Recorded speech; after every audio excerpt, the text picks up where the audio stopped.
A new video in my Judge Your Stuff series where I critique a viewer's webtoon or comic using a rubric that covers story, dialogue, art, poses, lettering, and a bunch of other stuff, and hopefully we all learn something new along the way. Hey, Walter here, doing what I can to make webtoons and comics easier because it shouldn't be overwhelming or daunting to tell your story. I make videos about making comics, so if that's something you're into, make sure you hit that subscribe button and like this video. Today I'm going to take a look at a Patreon patron's comic.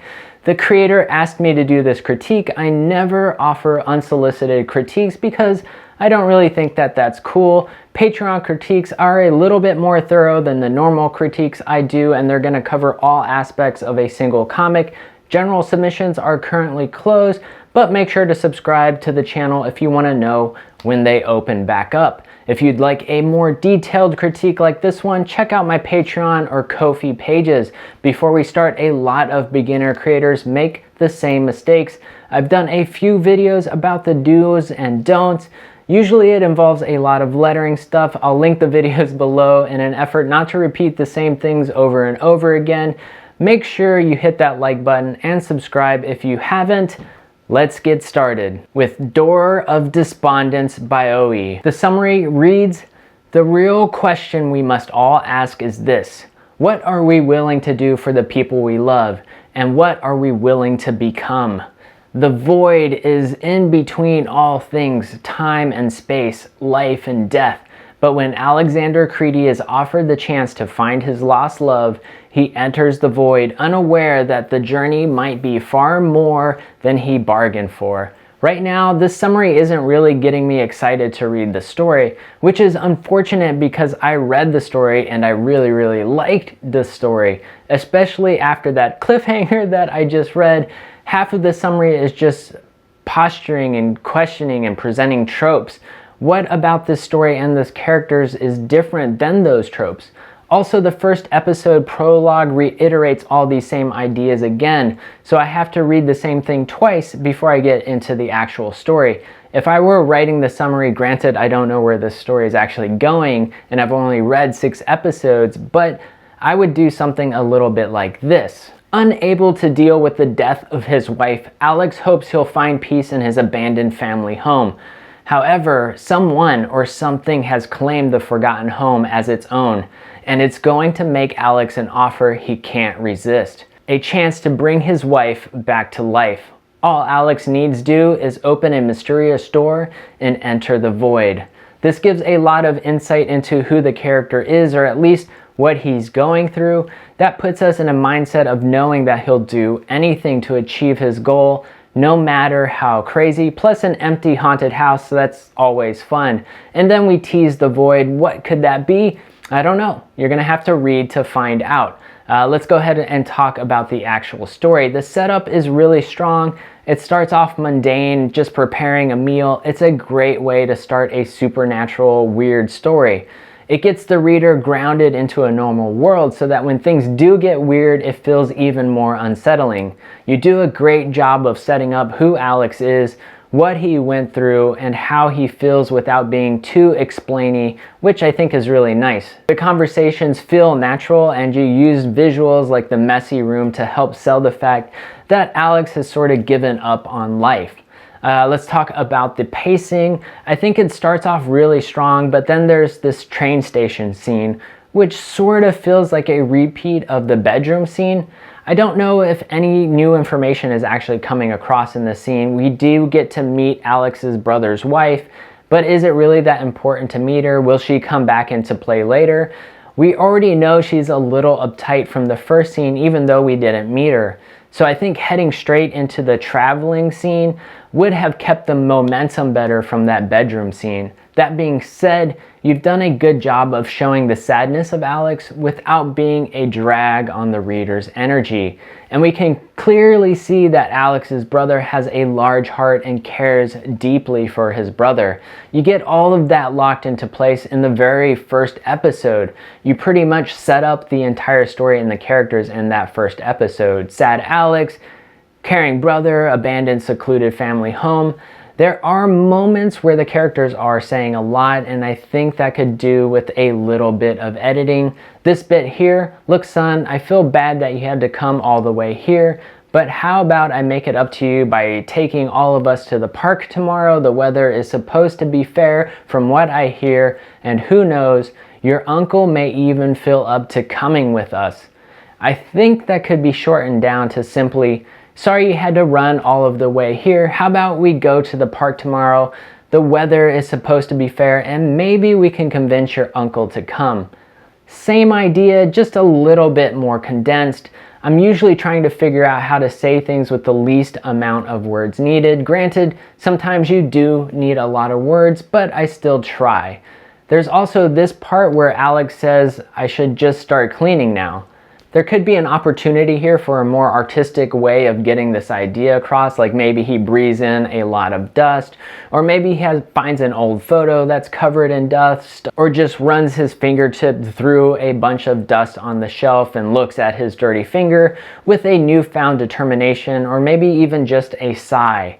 Maybe he doesn't even say anything at all. He just sits down and he closes his eyes. Then we increase the gutter space here and that's it. We just go straight into the sweeping. A subtle call to a scene transition versus just clearly stating what's about to happen next. Let's move on to the art, starting with your thumbnail. The thumbnail you have is eye-catching for sure, which is great. It does make it seem like the comic's gonna be a sci-fi comic, which I don't think it is. I don't really have any suggestions for making it look less sci-fi-y, maybe making it glow red or putting some kind of runic symbols on it, but I don't think it's a big deal, especially if you have a gripping summary. The thumbnail is the bait, the summary is the hook, and then the story reels them in.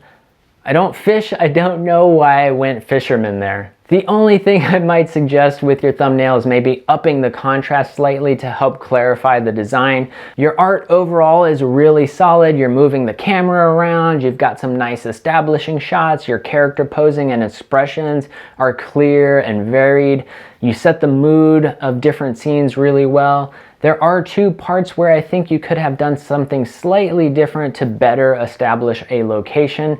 The first is the son opening the door to the house and calling for his father. In the next panel, we get the father, then we get a panel of the son looking through the door at the father. When I first saw this, I thought, why did the kid call out to his father when the father was right in front of him?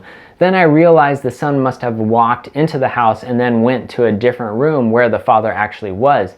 Instead, you could have reversed the angle of the son walking into the house so that we see what he sees when he's entering the home. That way we could see another door further in the house and maybe the light was coming out of that doorway. It gives us a layout of the house where the son is and potentially where the father is. The light from the door pulls our attention, so moving from the first panel to the second panel is a lot smoother. The other thing with this kitchen scene is we never really see what the dad's doing. Guessing that he's making food, he says he's making food, but we don't ever really see it. It would be nice to establish this visually, and showing the food would be a nice variation for panel types. I think the panels could be spaced further apart, leaving room for your lettering. I also think more spacing or gutter space between the panels will help with readability on webtoons.